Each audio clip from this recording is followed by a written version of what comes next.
Les pompiers en intervention victimes d'agressions. C'est devenu fréquent ces derniers mois, alerte le syndicat UTG du SDIS, le service départemental d'incendie et de secours. Dernière agression en date, début avril, à Cayenne. Il portait secours à une victime suite à un accident. Il était un peu dans la circulation, donc un peu en cause dans l'accident, mais il portait secours et il s'est fait molester par 3 individus. Et vraiment, il a atterri à l'hôpital avec des jours d'ITT et il est très atteint, et physiquement et moralement.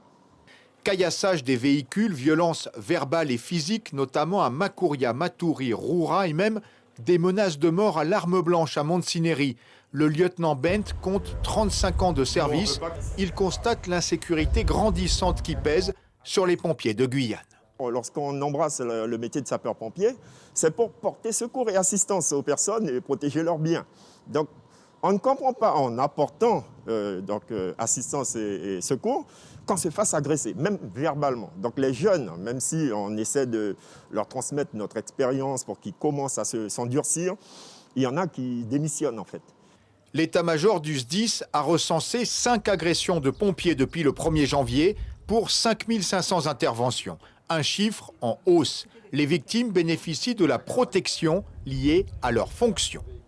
Les agents sont évidemment pris en charge à travers un soutien, un suivi médico-psychologique, mais aussi s'agissant aussi des poursuites judiciaires, puisqu'il y a des actions qui sont exercées, donc dépôt de plainte systématique, aussi bien de la part des agents, mais aussi de la part du SDIS en soutien, en solidarité du personnel, et donc avec constitution de partie civile. Et ça se traduit jusqu'ici par des condamnations à des peines de prison, à des amendes et à bien sûr des mesures de réparation, donc des préjudices subis par le personnel.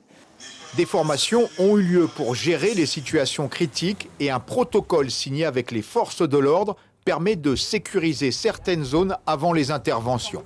Pour l'UTG, il faut aller plus loin pour mieux protéger les pompiers et favoriser une prise de conscience collective sur la nécessité de les laisser faire leur travail.